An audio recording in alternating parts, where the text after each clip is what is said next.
The White Tiger rises. Marvel's first Hispanic superhero makes waves after the Daredevil Born Again trailer reveal. Neil Gaiman and The Sandman.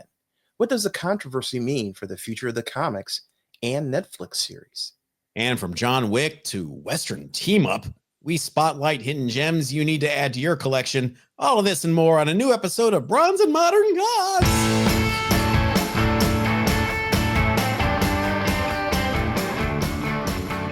Richard, only on this podcast would someone talk about Western team-up and John Wick. Yes, the fans clamored for a Western team-up. Yes. Hey, if you're not following us on Facebook and Instagram at Bronze and Modern Gods, why don't you do so and leave us a review on your favorite podcast platform as we move right into the hot book of the week. Richard, what is it? It's Peter Parker, the Spectacular Spider-Man #9. It's the first appearance of White Tiger, Marvel's first Hispanic superhero. Let's be specific. The first color comic book appearance. He actually appeared in the magazine, the black and white magazine, Deadly Hands of Kung Fu first. Yeah, it's written by Bill Mantlo and illustrated by George Perez, both creators who brought diversity to the Marvel lineup. The recently released trailer for Daredevil Born Again hints at a major role for the White Tiger in the series. And so you've got speculation pointing to Hector Ayala or some modern reinterpretation for Daredevil's buddy here. He's more of a Spider-Man character, but I guess he's been reimagined as a Daredevil character lately. I think fans and collectors are excited to have a Latino Puerto Rican superhero in the Marvel Universe.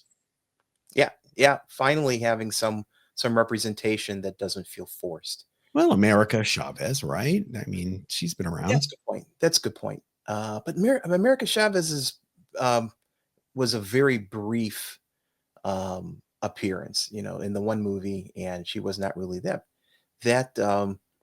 prevalent in the movie. So hopefully he'll have a major role in the new upcoming TV show. I'm laughing because I saw a meme. I wish I had copied it. Sorry, everybody. But it was like, I'm living for this part of the MCU where they introduce people and do nothing with them ever again. And it had like Hercules from Love and Thunder. It had the Black Knight from the Eternals. And then the last image was all of the Eternals. Spectacular Spider-Man #9. It's surging on platforms like eBay. Raw copies selling anywhere from $50 to $100. I used to have this book as a kid. I had the Whitman reprint. I find it's amazing that a book in Spectacular Spider-Man is worth $50 to $100. Besides issue 1. Yeah, I'm sorry. That run just was always an also ran. It was always, at least to me, the book you bought to augment your ASM. When you already got Amazing that month and you were desperate for a Spider-Man fix, and you already bought Marvel Team Up, so this is the one. You had the first appearance of Cloak and Dagger in there too. Yeah. I think the Black Cat, her second appearance was in Spectaculars. No, but she was basically a supporting character in Spectacular Spider-Man for a while in the Milgram run. And Richard, don't forget, first appearance of the Spot. Who would have thought the Spot would actually have some relevance? Well, if you're looking for a copy for yourself, you might want to join Richard and I at Cal Comic Con. Wow. 2 weeks away? Yeah, February 1st and 2nd. It's going to be a great time. Jim Starlin's going to be there, Don Simpson, Howard Chaykin, and Mark Teixeira. And it's at the Anaheim Hilton in Anacrime. We love it because it's tons of excellent comic book dealers and collectors. It's 100% comics focused. You hear us talk about it all year. Now's the time. Just go to calcomiccon.com for more info and tickets. Or I'm not going to make that same QR code joke I make every week. You can just fill in the blanks. But there's a QR code. You might want to use it as we switch screens to show and tell. Yeah. So did you see the Daredevil trailer? Oh, I sure did. What'd you think? I thought it was good. I am a huge fan of Vincent being Kingpin, and he just I thought the feel for it all was perfect. So I'm really looking forward to it. Is it Born Again though? I know they're calling it Born Again, but where's Nuke? where, I don't, all the creative struggles that have been going on. They fired the showrunners and they redid the last half of the season completely from where it was supposed to be going. Oh, I didn't know that. Yeah. Which a lot of drama, but maybe it's better. People seem excited about the White Tiger. Yeah, I mean the first season of it was amazing. The original series. I really enjoyed it, and I thought it actually felt like Daredevil. It wasn't some interpretation of Daredevil made for TV. It was Daredevil as close as you can get on, and in reality. So there's a scene where he walks into some secret compartment room he has, and there's a whole row of Daredevil masks in all different colors. How does he know which ones?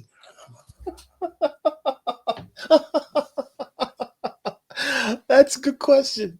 That's a good question. Daredevil sense colors, everybody. Is that a new one on me? Oh, I hate to get serious on this podcast, but we got to talk about it. We got to talk about Neil Gaiman.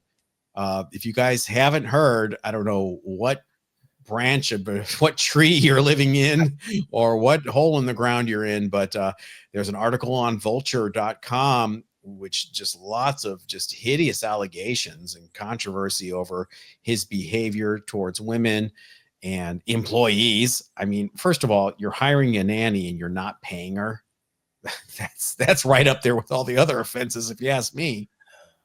Yeah, I mean, some of it's allegations. Some of it, I think his lawyer had confirmed. It's whatever it is. It's not a good look on any of the properties that are related to him.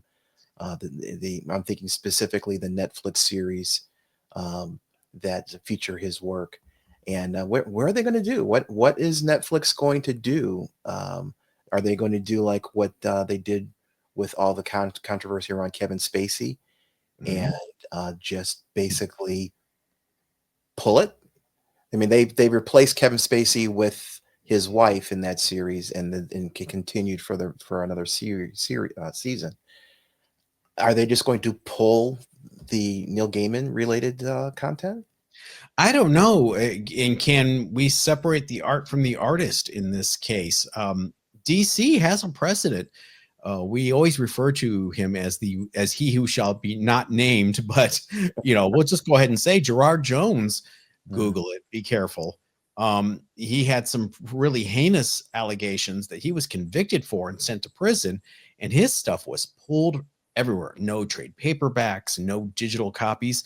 A few of his stories finally surfaced in a Justice League International omnibus a couple of years ago. So the ice slowly melted there, but what's DC going to do with the Sandman? The Sandman is one of their top properties when it comes to bookstores and sales and things like that. And does it infect, related things like death? Does that have Sandman universe? Yeah. And that I feel is a really, really potential hot property for Netflix if they ever bring her to TV. So you never finished season 1, did you? No, I did not. She's in it. You gotta see it. Really? Yes, you gotta finish the season if you can. Now, can you? Will it affect you watching it? No, we've had, if you guys aren't a member, please join, because we had a very in-depth conversation about this during our members only show. I feel that you can make a differentiation between the art and the artist.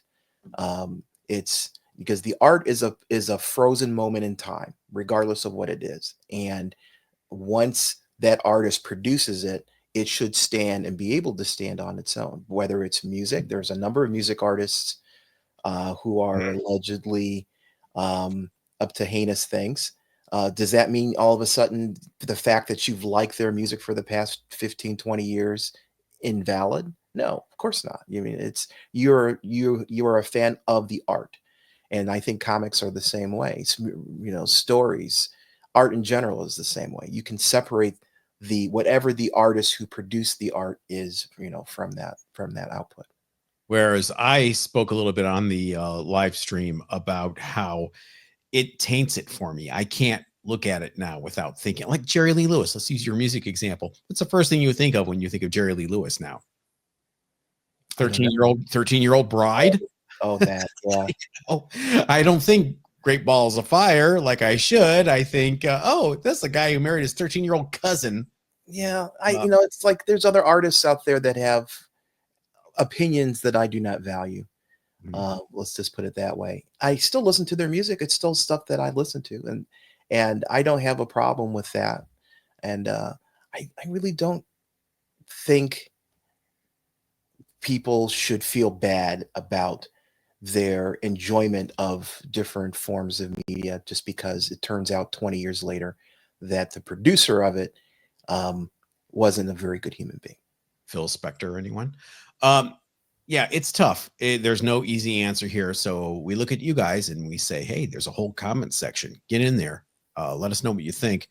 Can you look at a Neil Gaiman book now without pausing? I think if there is one silver lining in this entire thing, we may never have to hear Richard struggle to pronounce Neil Gaiman's name correctly again.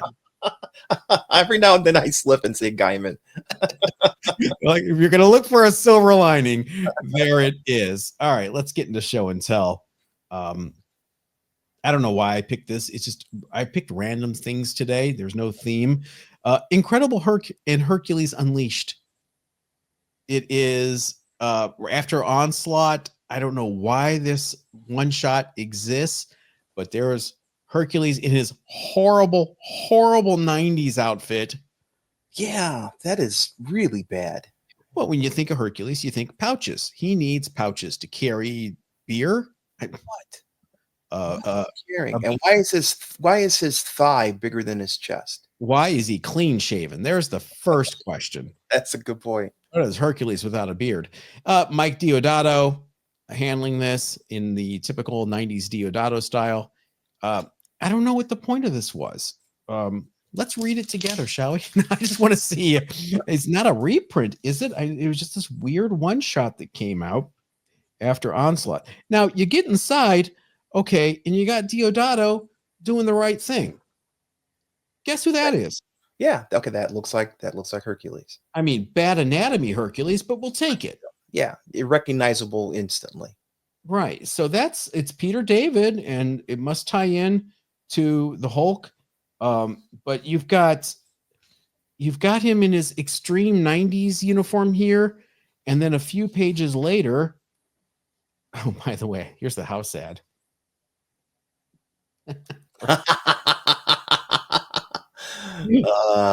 Have fun with that, everybody. But then a few pages later, he's in his normal Herc outfit. I've never read this. I suppose you guys are screaming right now at your phone if you're listening on a podcast or your YouTube on TV. John, maybe read it and it'll answer all your questions. Trust me, I understand what you're screaming at me right now.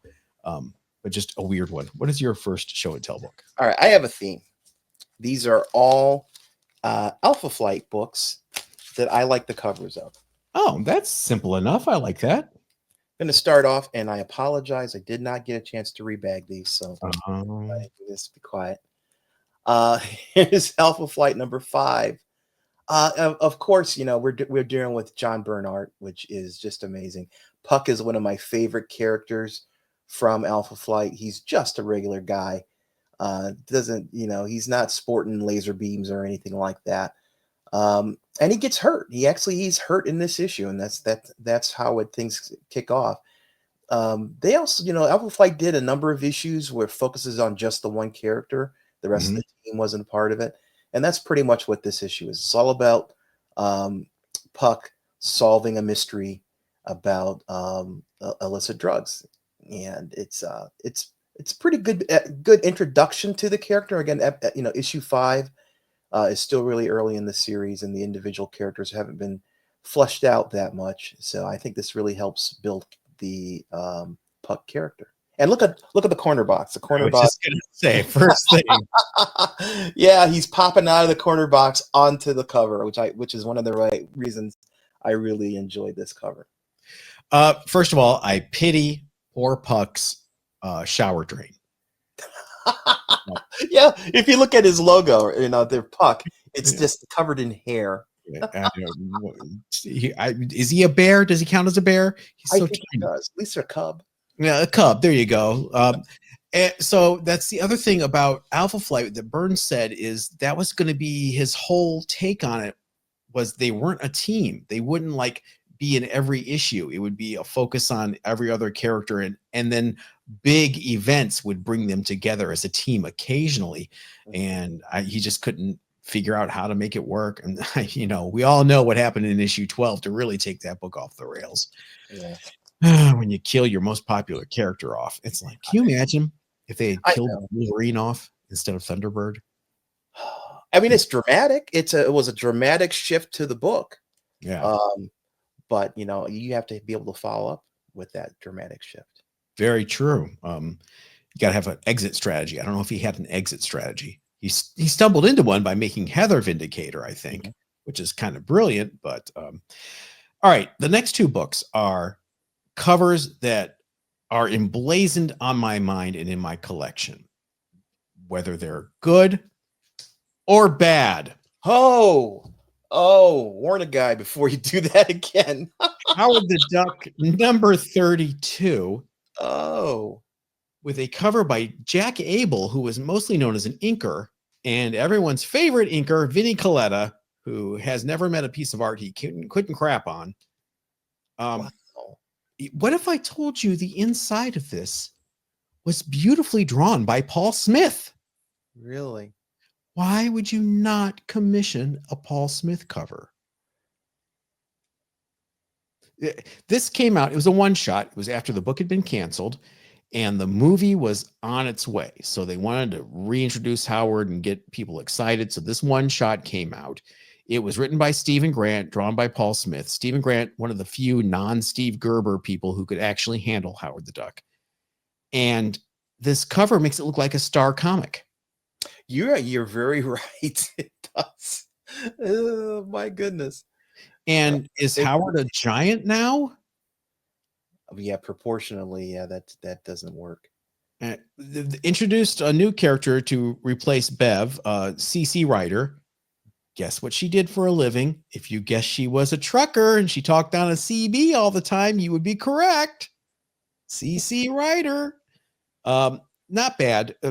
Bill Mantlo was writing the magazine at this point and had separated Howard from Beverly, and which was probably needed. Bill Mantlo's run gets a lot of flack. It wasn't bad. He was just getting a handle on the character when the magazine got canceled.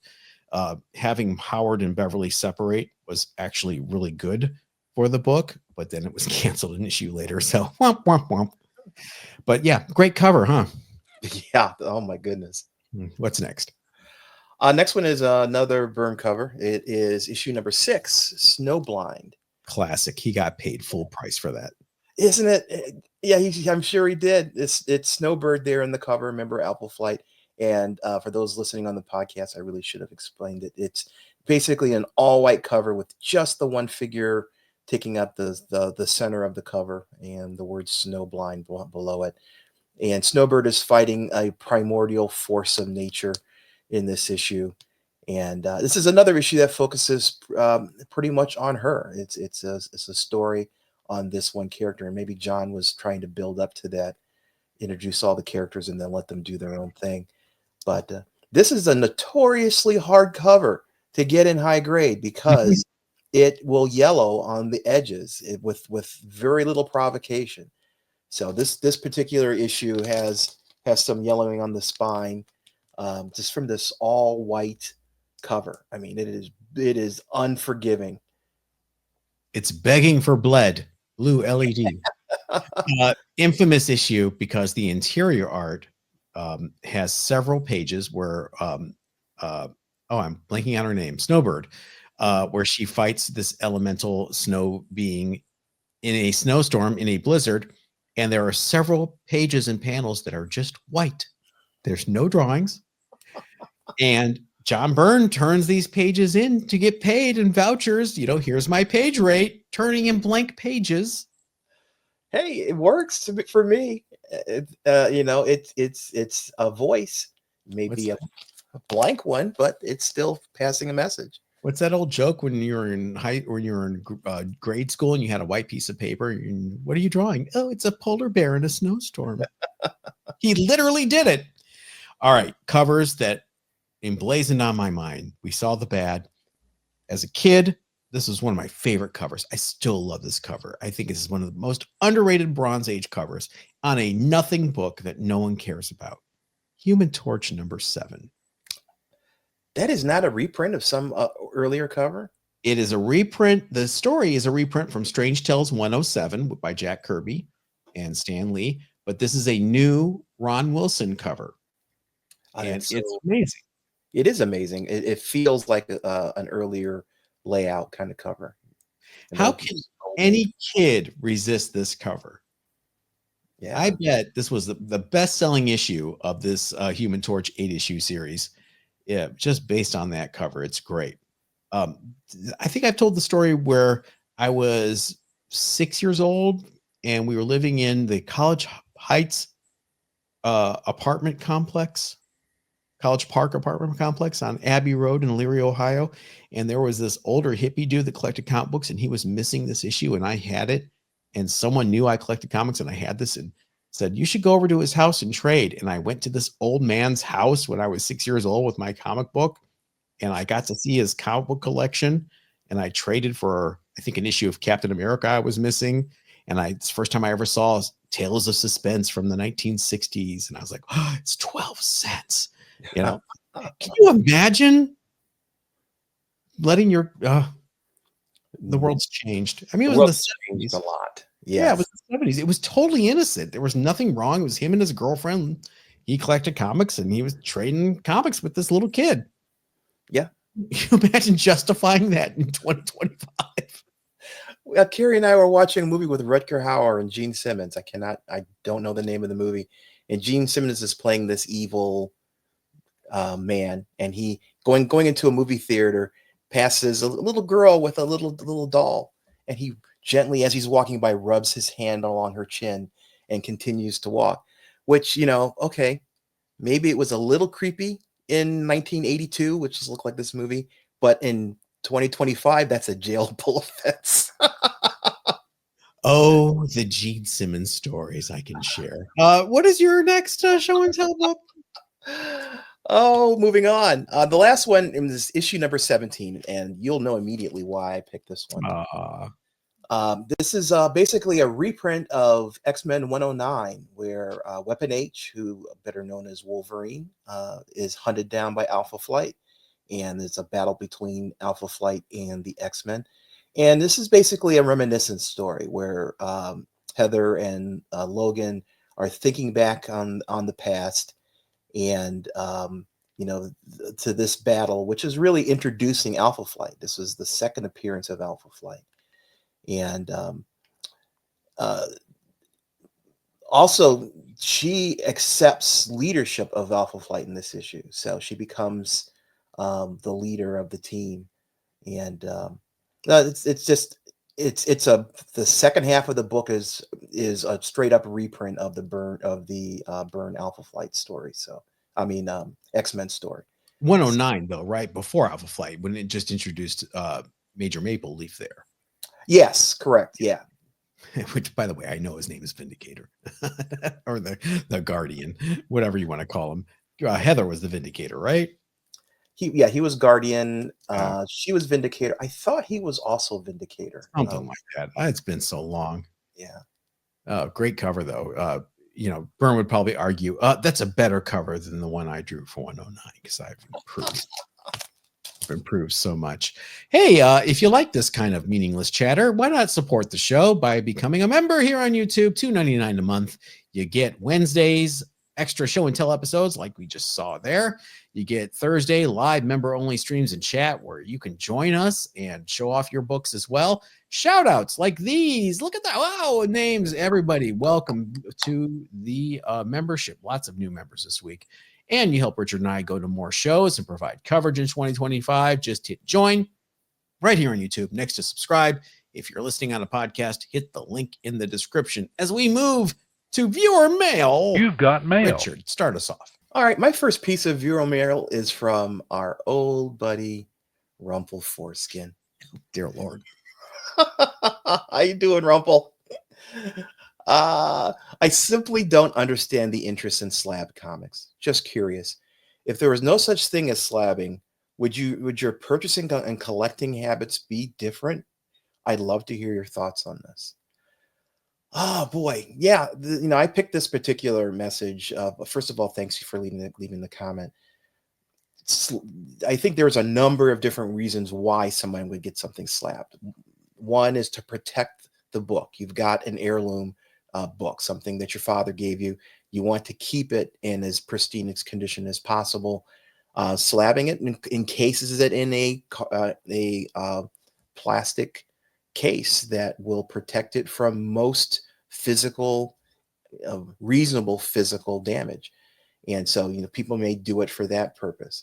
People may also get books slabbed because it sends the book in for a verification, where you'll have someone take a look at the book, make sure all the pages are there, make sure there's no restoration associated with the book.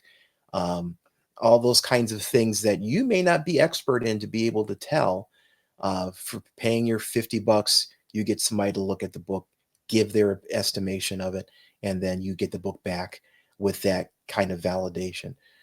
Other reason is to determine the grade. You want a book to sell, and like it or not, since there is this gradation of condition, people assign books to different grades, and those different grades have different values. So if you come across an X-Men #1 and you want to sell that book, you may want to get it graded so that you can present it at a value that is commiserate to what the rest of the market has for it.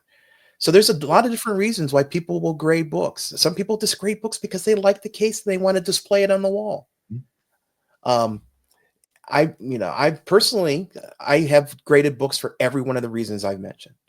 And now that my hobby has changed a bit and I don't focus on selling as many books as I used to sell, I keep a lot of books raw just because I don't need to protect them. They're not heirloom books to me, even though they may be PC books. But every now and then I come across a book that I do want to protect, like Black Man #1 I want to send in, or we had talked about taking Star Wars #1 and the Howard Chaykin book and cracking it and getting it pressed and then getting Howard to sign it and then getting it slabbed and getting that verified signature. So yeah, there's a lot of different reasons why people get books graded. The value that reselling is only one of those reasons. And I think every single one of them is valid. You could do your collection like you want to do it. If you want everything raw, do everything raw. If you want everything slab, and I know people who have the hundreds of slabs because that's what they like. That's totally up to you and your budget.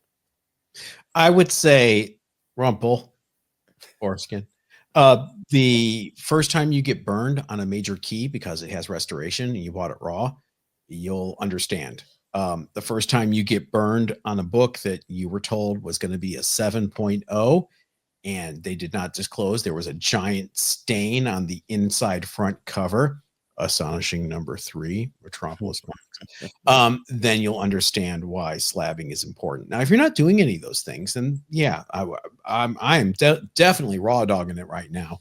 I would not buy an Incredible Hulk #1 raw. There's no way. Right. I would want different eyes on it. Do I trust CGC's grading as much now as I did 5 years ago? Absolutely not. Do I trust CBCS a little bit more? Yeah. But that is always subject to change. They staffed up CGC, and I don't like the way the new staff is grading books. And yeah, so I'm with you on a lot of respects, Rumple, but when it comes to keys and restoration, those are the two biggies for me. Yeah. And like I said, if you have certain key books that mean a lot to you emotionally, protecting them in the slab may be worth the money just because you isolate that book and you give it that extra level of protection. Yep. My first piece of viewer mail comes from Alex Kennedy. Hey guys, avid viewer of the show, which has entertained me through a lot of treadmill runs since I started watching. I wanted to say after last week's episode where you discussed the excellent Superman Annual number 11 from the man who has everything, that Alan Moore's reputation for being difficult to deal with mostly seems to stem from him refusing to accept the poor treatment that so many creators have been subject to, opting out of easy paydays and letting his collaborators have his share for adaptations he wanted no part of. When so many great writers and artists have been used and discarded by Marvel and DC, reaping no benefit from all the things they created, it's hard not to admire someone who stuck to their guns and turned down innumerable easy paydays on principle. Thanks and keep up the great show, Alex K. in Vancouver. P.S. Did I hear a veiled reference to Canadian industrial band Skinny Puppy in a recent episode? Is this more evidence that Richard is a closet goth? Alex, not closet whatsoever when it comes to Richard being a goth. Yeah, I've been a goth for a long time. Yeah, Skinny Puppy. I don't like Skinny Puppy. There are a couple songs I like. My wife loves Skinny Puppy, so I hear a lot of Skinny Puppy. I think we made a reference to Dig It once or something. Yeah. Industrial music. Richard was in an industrial goth band called Lestat. You've shown pictures before. Gazillion years ago. And my connection to Canada too. I was closer to Toronto. There used to be a club there called Vampire Sex Club. What's that? No, wow. What went on there, Richard? No. It was just a goth club that was in Toronto, and it was. And ours are just spas. Go on.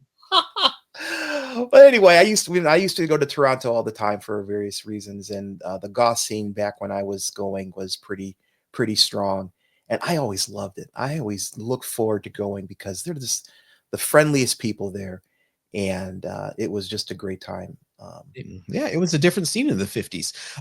Alex, for what else you wrote, Alan Moore knows the score. I know to what you refer, and it's Richard that always has the issue with Alan Moore being nutso, magician, sorcerer, weirdo. Richard, do you know the story behind Watchmen? Why Alan wants nothing to do with DC and the Watchmen? The deal was, after X number of years, if DC did not keep it in print, the rights would revert back to Alan and Dave Gibbons. So what has DC done since 1985? They have kept it perpetually in print. They are not letting it go. And then they do things like Before Watchmen and the sequels, and then bringing it into the DC universe. And so I can't blame Alan Moore in a lot of respects. Same thing with Captain Britain. That's why he won't let his name be used when they reprint Captain Britain stories. But what's your issue with Alan? I guess is what Alex is saying. Do I have an Every issue? time you mention him, you make some comment like, he's nuts, he's crazy, he's insane. Oh, have I really? Yeah. Okay, then that's bad on me. I guess that is taking his reputation as gospel, because he has a reputation of being difficult to work with and being intractable.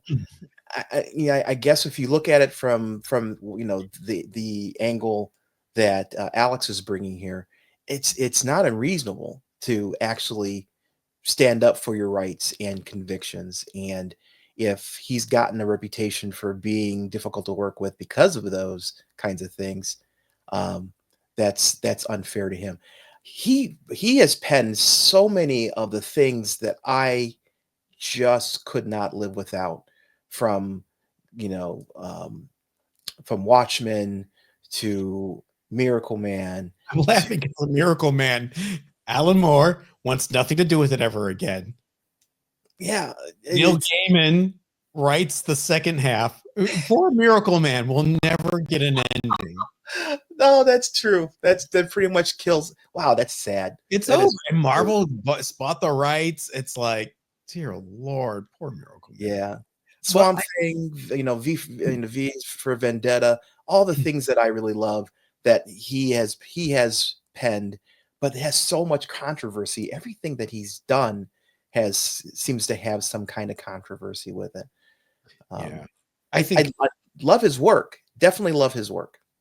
I think where you get, if I can speak for you, because we talked about this before, I think where you get rankled is the whole magician thing and sorcerer thing, in which he like, I'm a true witch and magician, whereas I think that's theater. I think that's just part of the image. I feel it's a lot like there's, Aleister Crowley was a magician, and I believe all of that was self-promotion, really. Showbiz. It's like showbiz. Biting the head off a bat. What is your next piece of your mail? My next piece is from Brian Tidwell. And he says, CBCS? yeah, no, who has greater notes on every 9.6 or lower? CBCS. We were talking, I have a comic that was graded 9.4s, and it was my Static, last issue of Static. 9.4 has absolutely no grader's note, so I have no idea why it graded as a 9.4 instead of a 9.6 instead of a 9.8. You're just don't have any idea. And CBCS or CGC says that once you get to a certain grade level, I really don't know why they don't give the reason that a 9. If they're giving it a grade, they got to give a reason. Right. Otherwise, why are you giving it that grade? You saw something that made you say 9.4 instead of 9.6 or 9.8. What is the reason? Yes, and they don't give you grades. Sometimes even for lower grades, I've seen 9.2s come back. No grades. I have a 9.0. First appearance of Machine Man, 2008, number 8. No notes.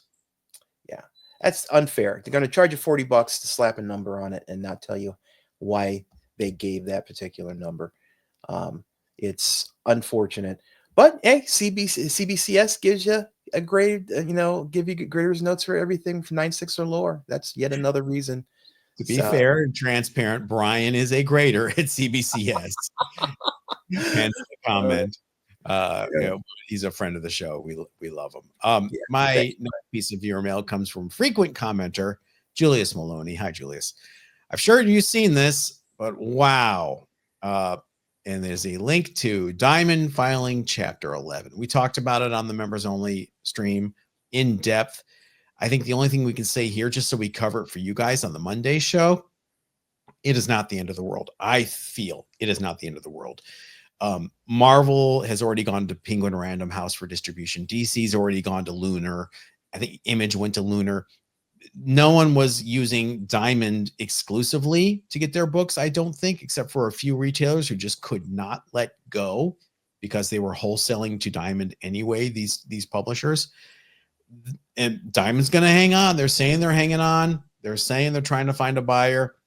Previews World goes on as normal. Pullbox, the online service, goes on as normal. But my local LCS had a live stream. Hi Ryan.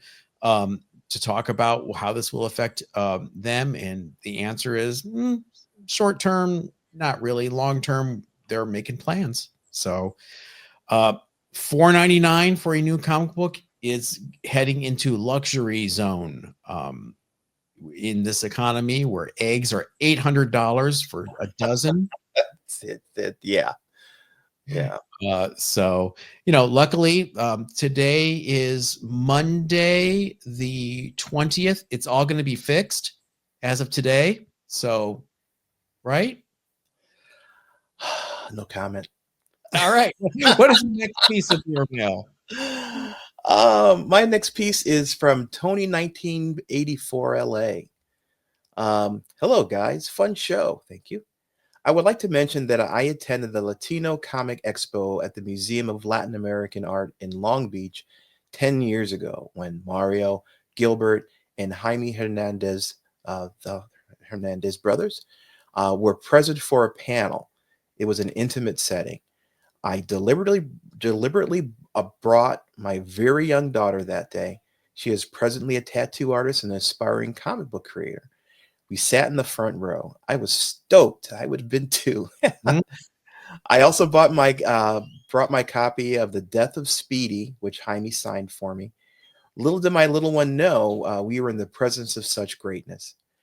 Richard, I took the opportunity to get a photo op with Jaime and solidify the moment in time. I really, really, yeah, that's. I have a photo with Jaime as well. I grabbed a video too. You weren't looking. Oh, did you? Okay. Jaime has been attending almost every Latino comic expo since then. I am almost positive. Richard, knowing you are a huge Love and Rockets fan, I think if you should attend next year's Latino Comics Expo, your dreams will come true. You know someone in Long Beach too. Yeah, exactly. Exactly. Can I also mention, I remember when you could buy a comics for 60 cents. Mm. 1984 is the best year for comics. Mm. Secret Wars cemented this fact.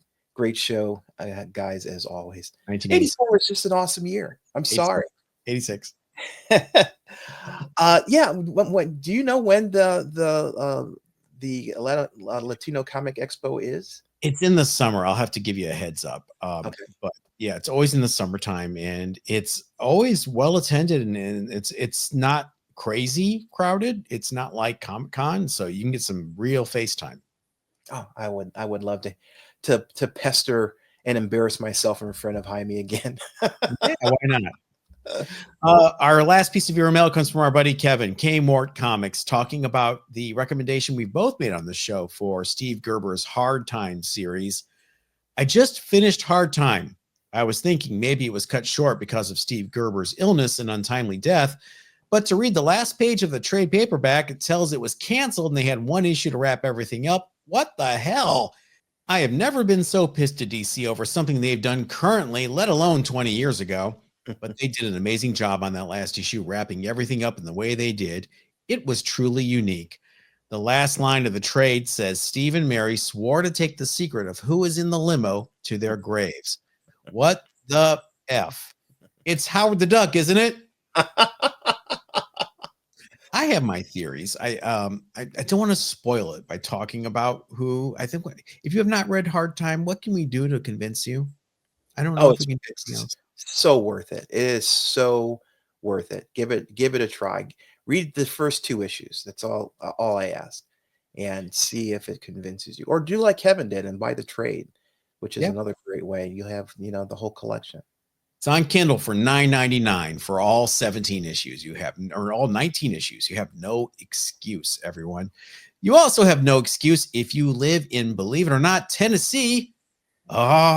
It's coming. The Jackson Comic Expo in Jackson, Tennessee, March 1st at the Carl Perkins Civic Center. I love that Carl Perkins has a civic center named after him in Jackson, Tennessee. Mm-hmm. And I love local shows, Richard. Don't you love these little local shows? I do. You get an interesting group of vendors that show up, and there's a lot of energy in the crowd. It's a good time. You've got some guests like Aaron Bartling, who is an artist for DC and Marvel. He drew TMNT Ronin #1, the cover. Wow. Okay. Yeah. Also Jay Leinstein. He's also drawn for DC and Marvel. He's famous for the death of Wolverine. And my favorite guest that they've announced so far, from the Mighty Morphin Power Rangers, Carla Perez, who played Rita Repulsa. How can you not get a selfie with Rita Repulsa? They're going to have lots of comic book vendors, anime, tabletop games, Pokemon, everything pop culture and collectibles. And they're offering an original Swamp Thing art print limited to just 75 copies by Aaron Bartling, only available at the show in person, signed and numbered by Aaron. It comes with the COA. This is the Jackson Comic Expo, March 1st in Jackson, Tennessee. Look, here's another QR code. This one's for the Jackson Comic Expo, Tennessee. Come out, show them that you are supporting local shows. Hit that QR code for tickets and more info. Woo, Richard. Hard Time came out almost, say it with me, 25 years ago.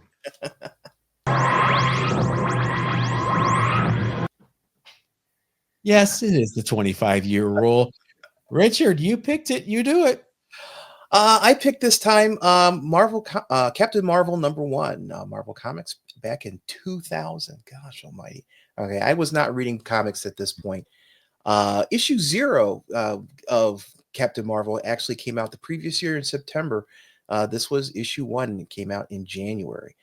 Cover art and internal art by Chris Cross, story by Peter David. It features the son of Marvel, Genis Vel. Genis Vel. Mm-hmm. Okay. And it's your typical first issue of a series. You're introducing the character. You're setting up a origin background. This particular book doesn't really seem to hold a lot of value. Raws were like three to maybe $10 on eBay. I love Captain Marvel's costume. I just think it's one of my favorite superhero costumes of all time. So many people have played Captain Marvel. I was calling this one out because I personally had not seen the son of Marvel being Captain Marvel. So I thought this was interesting. He was called Legacy. He was introduced in the Marvel annuals that year, where every annual introduced a new character that was supposed to be important going forward. And I think he was the only character that actually they did something with. And they renamed him Captain Marvel. And I think this is an example, a better example of trademark preservation comics. You got to cement the fact that you use this name by having it on a cover and using a logo. This Peter David, got into fights with Quesada and Bill Jemas over this book. It was always on the bubble of being canceled. So they decided to have this big event where all three of them, Peter David on Captain Marvel, Joe Quesada did this book called Ultimate Adventures, which took place in the Ultimate Comics universe. And Bill Jemas had a book, and the three of them were going to have a contest. Whoever's book sold the best got to continue, and the other two would be canceled and humiliated. God. And Bill Jemas's book, Marvel. Oh. So I think it's obvious which one won the contest. It was called You Decide, and Captain Marvel ran for about 3 years, and it was canceled. I mean, it was just always struggling, this poor book. And, I like Peter David in doses. He gets a little too jokey for me sometimes, where it's like, I have a joke, I have a stupid pun, so I'm going to build an entire story so I can get the chance to use my stupid pun. Am I alone, guys? Does anybody else get irritated by that? But, I'm ragging on Peter David, but let's keep him in our thoughts, because he is having real financial troubles after all his health scares and divorce and everything. So, we're rooting for you, Peter. He has contributed a lot to the Marvel universe. So you're in our thoughts, and hope you can get your Medicaid and everything you need. Absolutely. He's done a lot for this industry. He's done a lot. His Hulk on the Run. His run on the Hulk is legendary. As we move on, underrated books of the week. Richard, Revenge. You Hurt My Dog. Yeah, my pick for underrated book this week is John Wick #1 from Dynamite back in 2017. Greg Pak on art, and cover, which I think is amazing, is Giovanni Valletta. If you don't know who John Wick is, I think you're beyond help. He's one of I actually love Keanu Reeves. Keanu Reeves plays the character in the movies, and they've done 4 movies so far. It is ultra violent. You can tell that Keanu Reeves really enjoys the part. He puts all of his energy into it. So there is, and it's immensely popular. It's an immensely popular series. #1 movie came out. Second movie came out, was as popular as the first. The third movie came out, still popular. The fourth movie, finally, I think there's a little bit of waning popularity there, but it was still just an amazing movie franchise. So, of course, with the movie franchise, you get comic books related to the franchise. And this was, I'm assuming, Dynamite bought the comic book rights for John Wick.